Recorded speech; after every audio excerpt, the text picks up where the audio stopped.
بله تماشاوان برز لسر دربطونا ده سالام سر ترور کرن و شهیدونا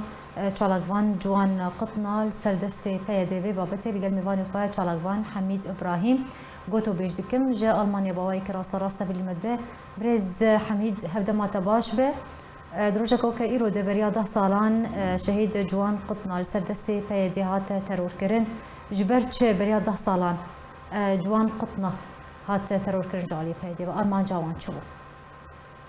بدأت تسبيكي الإسلام وريز اشترى وكالمندي أركرد وكالبن رونكالية بالانسربان بيريخ مدين بنابا ملتي مدد نابا ولاتي مد روجابات وشيبوية شكلكي روزانا أكثرين بتقريبا خوتنكي وقت جوان خوتنا راستي خوتنكي كالجوان بو بس فكرة ديسا دوباره تم استفسارية إجمالات حتى حسيتها فازن بو وقت صار لقرار الجنوان بوجي أذكر مشترى بيج ما مستهجات الدشبيكي ده دوان قطنا فورتكي وتنبيبو شاركوان بو يعني أزادو فاز البريسية بوي خبار ذكر يعني بآلية وتنبيبو ساعات حطني وقت إيرو بريده صارا جواتا كون هبو الشرقي الدربيسية يعني نفسها باجار بس باجار باش يعني او مال باشوري الدربيسية بس بيك دتش كاس هات الايجو بيش كاس ايجو او رافاندر يعني يكجي نافيوي علي اسماعيل بوبو يكجي شوان خليبو يكجي كمال حسين بو يكجي حنوني غزالي بو يك حمد الشارباني بو وان كسانا ايجو جوان وقطنا جواتي برن جواتاوان ساعات حطوني بو داويا جواتي ده ابتز كسانا تشكار بو وهاتم بري حسن ودرباسون جو ام ودوان قطنا تحاجي دوان قطنا دوان رابو تابوان رابو خص نفسها سيارة دوان قطنا بين شبوه خص نفسها سيارة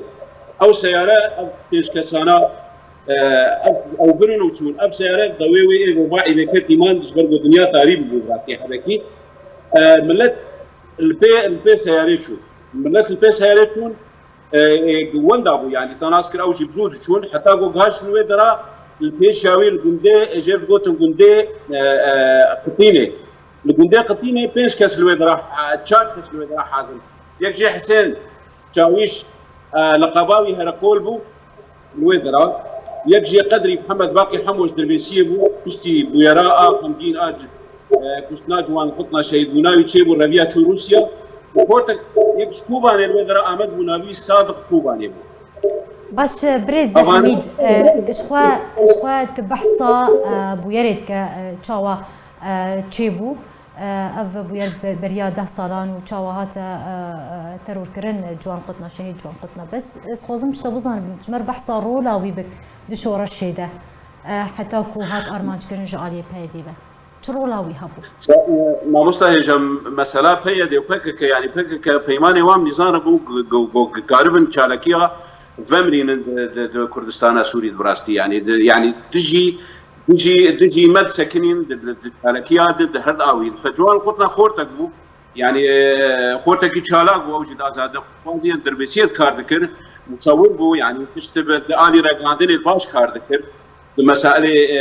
فيسبوك وتويتر وانترنت تبعيه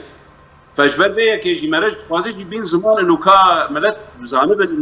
انه اب خورت شالكوان شواهات ترول سرد ستيب هيك يعني ما لا ابكى سنه ايجو حسين شاويش انا اقول وي كمان كنت بشمستي يعني برضو بطلقات الدين وبطلقات كريمه بفريق نظام بالتنوير يعني تشتي وين كان في طلقات عشوائي بردان او كمان شهيد كان شلون كان هذا ليه فتره فتره شهاده او شهيد كتب لان خصنا قام شلون يعني اي بس كتاوي يعني بالروسيه بريس حميد يعني اشخوا قالك بيجن چندین سرکرده چالاگوان راگهان کرد دسپیکا شورشا سوریه ده هاتن ترور کرن هاتن آرمانج کرن و شهید بون لسردست پیده يعني جبرچه دسپیکا شورشا سوریه ده ام بیجن بهدي اف سياسات قرت برو ووك من قوت يعني شالقوان راغهان كاربانا يعني جي سركرده ترور كرن ارمانج كرن ارمان جوان دويدا ميدا تشبو ارمان جوان گوشبرگو پیمان وان بالرجيم السوري ره انه ام كاربن من دستيخل سر دبريدن وشي وبتشكينينا يعني امي دبري رزگار بکن جوان چارگوانا و جوان کسانا و امناهن پیشندان درکه و ام پیشندان الگوری خود داخل الگوری ام توازن و الگوری وان پیمان بنظام اردانی بو برجيم اسد اردانی بو اشبر بيه كي وان اف چارگوان يعني او شعب من شعب ذكرين او كشتين مثلا وكان امير حامد عندش فؤاد ابراهيم يعني كان ابو كسري شالكوان حتى دو شالكوان نقوانين روشاوان نديار نيز يكجي بين 6 سال ويكجي حي سال وي امير وفؤاد ابراهيم روشاوان نديار حتى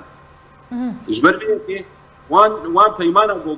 برجيم اسد ارداني بو اب بيمان دبرين سري قريب شالكوان بنشعب بكرانا اب شاركوان اختيار بكرانا ابو كشتانا اب نبي شاركوانا كشرفيان يعني فاستي بربير وشا خراب بربير يعني بريكفتن قال ريجيم اسد اف سياسه قرتبر ام بيجن بنشاف كرم به ترور كرم به تصفيه كرم به تش راغان كاربن تش سركرده بن تش شالغوان وراغان كاربن باش يعني ببي سياستها كو بيدي دسبيك حتى روجا ايرو قرتيا برو دمشينا تجورا بيلانك جيب جيكر الغورينا رينا تبريز حميد ما وصل يا مسألة بيلان يعني اوان ملت دبر بالاكر يعني ابيك جي كثير وشنبين شالكوان دبري ربيعان حتى انها يعني بري دمكه الدربيسيه دي ساجي